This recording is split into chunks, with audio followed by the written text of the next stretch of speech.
I've always had an interest in healthcare. I wasn't sure what I wanted to do in healthcare, from nursing to physician to pharmacist. But when I was in high school, I went to a local independent pharmacy and shadowed or observed the pharmacist. And I really enjoyed the interactions that he had on a daily basis with the patients and just what he did.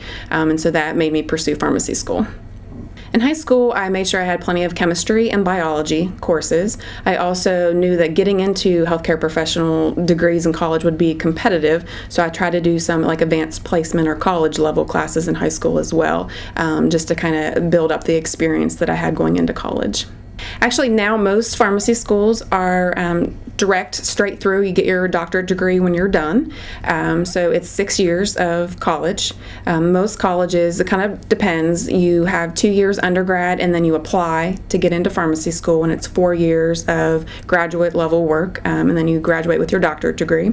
Other schools, depending on what the institution's requirements are, when you apply as a freshman, you're into pharmacy school for the straight 6 years, and you're just required to maintain a certain grade point average to make sure you still qualify to be in pharmacy school. If you choose to work in a hospital and work clinically, like I do with direct patient care, then a residency after graduation from college is usually a requirement, and that's 1 or 2 years of residency, and that helps facilitate getting a job more working in the hospital area.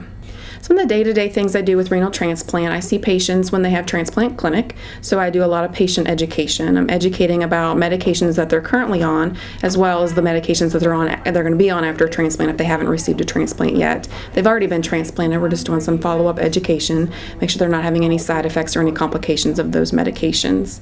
Any patient that is a new transplant that they're still in the hospital, I see them on a daily basis, make sure that they're on the appropriate medications, make sure their pain is controlled, and just help the physician facilitate their care to make sure they're on the appropriate medications. It's very hard because patients, they're learning a lot of new things.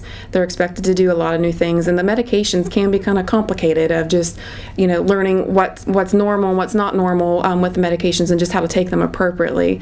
But compliance, meaning taking them as prescribed, is very important. And there's often times that patients will call me or I'll call them at home just to make sure that they're doing okay, because there's little tricks that we can, help them with to make sure that they remember how to take their medications appropriately.